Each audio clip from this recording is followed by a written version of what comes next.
Сәлем жақсыларым, қалайсыздар? Бүгін гүл ханым істейміз. Ол үшін фаршқа пиязымызды қосып, татымына қарай тұз, қара бұрыш қосамыз әдеттегідей. Және фаршымыз сулы болу үшін жарты пиалай су құямыз. Жақсылап араластырып, бір шетке алып қоятын боламыз. Енді қамырын жаюға кірісетін боламыз. Маған 2 лист манты шығу үшін 1 зуала қамыр жетеді. Жақсылап жұқа етіп жаямыз. Қамырға жылы су, 1 жұмыртқа, тұз қосып, жақсылап елеп аласыздар еуі қанғанша. Міне жұқалығы осындай жұқа болып, сыртқы беті көрініп тұр керек. Енді оны осындай жалпақтықта кесіп аламыз және оны жұқалап майлайтын боламыз. Қамырдың ұзындығына келетін болсаңыздар, 1 зуала қамырды теңде ортасынан бөліп аласыздар. Сосын жалпақтығын осындай қылып кесіп аламыз. Енді фаршын саламыз. Фаршымызды бір қозғап аламыз, салмастан алдын. Барлығы 1 келкі болу керек. Енді фаршымызды салып, қамырымызға әдемі қылып, гүл ханымды орап шығатын боламыз.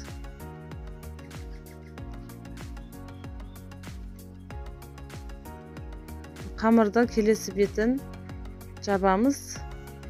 Әр жерінен басып шығамыз, толықтай басып шықпаймыз. Әр жерінен басып шықсаңыздар болды. Міне осылай орайсыздар. Гүл ханым дайын. Тағы да біреуін көрсетейін. Осында жалпақта кесеміз. Және жұқалап май жағамыз. Фаршымызды орналастырамыз бір шетіне. Енді келесі қамырымызды бетіне жауып, осылай әр жерінен басып шығатын боламыз. Міне гүл ханым дайын, тағы біреуі.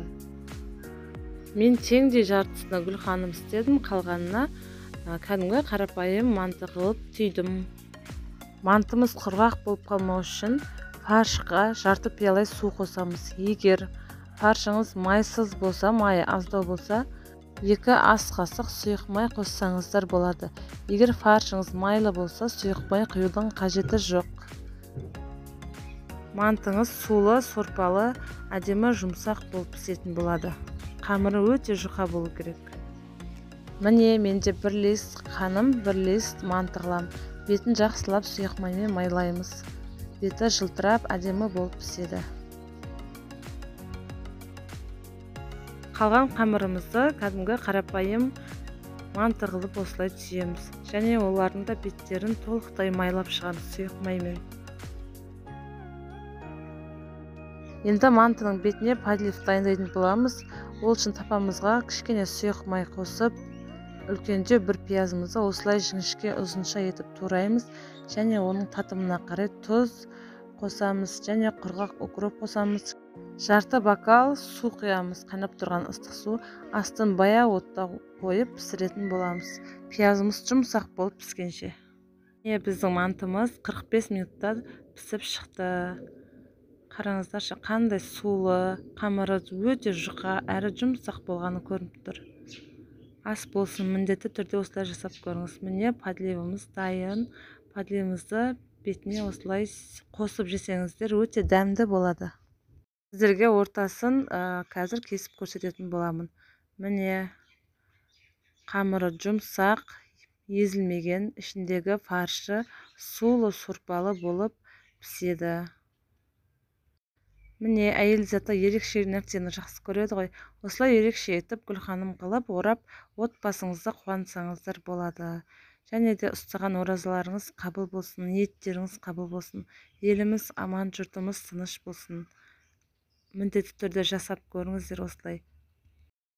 Міне сіздерге мантыны біреулеп алып көрсетейін. Міне бір-біріне жабыспайды. Асты да, қамыры да бір-біріне жабыспаған, әдемі болып піскен.